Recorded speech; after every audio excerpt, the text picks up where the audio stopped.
DJ Holy Foe. Yo. You're locked into Point 5 Creative Studios, where Africa's stories aren't just told, they're produced. News, politics, entertainment, films that move the continent. We bring the truth, the fire, the creativity. Your world, powered by African storytelling. Point 5 Creative Studios. Point 5 Creative Studios. Point 5 Creative Studios. Point 5 Creative Studios. Point 5 Creative Studios. Pane mashura aitika muguta reMasvingo. Mheni yarova mota yanga yakaklembwa nekanzuru. Vayasvikonokinura ki vayaspwanya chisimbi.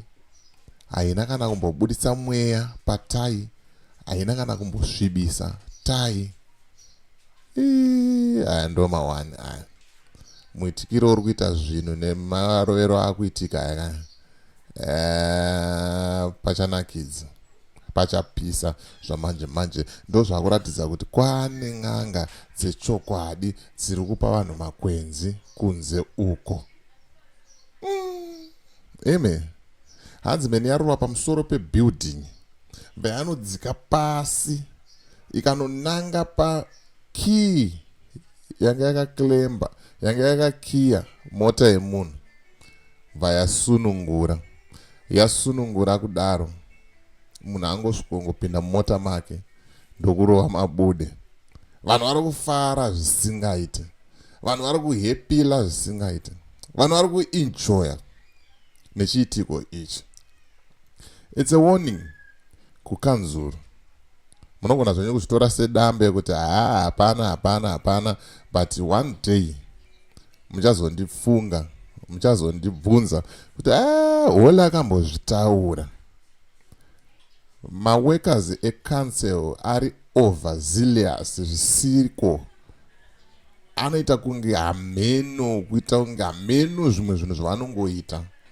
Maworkers emuroad aya, enhingirikini ekutraffic aya. City parking. Amen. Antonge mari yacho ari kuenda nayo kumba kwake. Kana tanenge achida choko muhomwe, kana tanenge achida chii, hatizozivo zvedu izvozvo kuti anenge achida chii.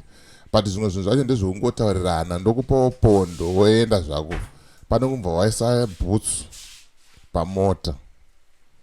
Hanzi ivo vashandi vekanzuru vanga vakutotya kunhonga simbi yavo yanga yarohwa nemheni, vakati tinofira mahara panapa. Amen. Pamwe ndo murwere wacho, ndo muitikiro unenge uchiita zvinhu. Handizozivo zvangu. Nyaya yabuda nepaDhimira Masvingo. Kune vanozoda kufollowa the full story, nanga ipapo paDhimira Masvingo munozvionera mega, mozvinzwira mega kuti chii chambonyatsotora nzvimbo. Comment section iri kupisa zvekutodaro, ende iri kutaura kuti iyambiro kukanzuru. Kanzuru ngainzwe, vanhu veCity Park ngavanzwe, ngavasaite kunge vasiri maZimbabwe. Tese tiri maZimbabwenzi, but kana vakurova murovero wavari kuita uyu hausisina kunaka. Mawana ndo nyaya yandiri kufamba nayo zvamanje manje. Ndisanda kuratidza iyi video ndikutaura kuti akomana, musasiye mabhizimusi enyu achifa kana.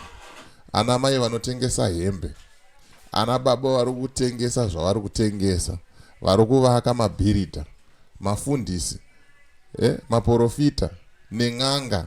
Musasiye mabhizimusi enyu achifa. Point 5 Creative Studios neCoolant TV zviripo nenyaya version.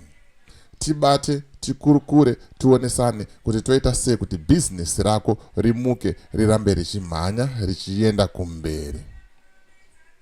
Namba zedu ndo dziri pascreen idzo.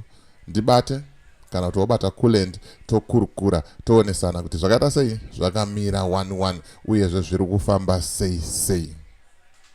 Rega tipinde muvideo tizvionere, muzvionere zvaitika kuti mashura nezviratidzo. Mheni yakinura mota. Mheni yandokinura ki yeCity Council. Payanga ichazoti yakuvara yakusasasasa ndopaita mupande wakanyanya warova nepamusoro pemudhuri ndobva waita kuti zvitina zvanga zviri pamudhuri zvidonhe pasi.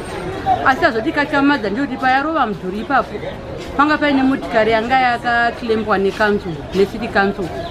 Saka mheni yabva yarova mudhuri ndobva yananga kwanga kuine kilembi yecity council ndobva yananga panga paine kii. Zvatishamisa nokuti hasati ambozviona yakiinura kii kudaro mwene wemotikari abva angoya pore pore ndobva angosudurisa kilembiya ndobva atoisa padivi ndobva atopinda mumotikari make ndobva atoenda. Vanhu vecity council vanga vachitotyawo kutotora simbi yavo. Saka pangozoyawo polisi ndoyazoti torai simbi yenyu vakomana kuita kuti vanhu vasaramba vachiwokera. All I could just see a spark of lightning coming and just seeing bricks dropping down with that heavy impact, and then there was a red car parked, and then that's when it came twice and it hit the clamp with cancer and it did not even destroy anything of the car. The owner of that car there probably went, which I wouldn't know what he was doing or what, decided to say, hey, don't touch. Tazongonzwawo noise oti paka then tobva taona kamoto karova building wepatsungai, then papa nemota yanga yakapaka paside, then mota yaya yanga yakaklimpiwa necouncil. Saka tazongoona ganje rabvisika yarova pamusoro zvitina zvakawanda ndobva zvaona pazvimwe zvadonha zvikajamba mberi pemota. But pane mota yanga yakasungwa neganje rekanzuri pazoita chidina 1 chadonha chiri straight chikanorova kii ratoti ganje ranga rakasunga mota yanga iri ipapo. Dzimwe mota dzese hapana mota yakuwara, hapana mota yarwa kana screen. Hatizivi panogona kunge pane magic kana kuti coincidence, saka hatizivi. Tanga takatomira uko kubranda uko mvura ichitonaya kwabva paita lightning isusu tazoona moto uchibva kudenga uchingonozara pasi apo. Wazara pasi later ndopa tazodiscover kuti moto wanga wazara pasi uye anga ari matombo anga abva pamudhuri. Ndopa tazotarisa tikaona mudhuri warohwa. Saka after that vanhu pawazoungana ndopa tadiscover kuti motikari yanga yakarohwa yanga yakakilembwa nekanzuro kiyayo yanga yadambuka.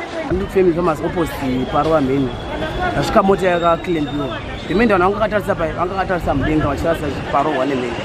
Asi tazotarisa mota yanga iri paside pake tazoona kilembi yarova kii yemota yakaunloka pemende ndopatanga kuti tarisa vanhu vese vachioti mota yarohwa nemheni. Vanhu vakakoti mheni yanga yakananga kii yemota.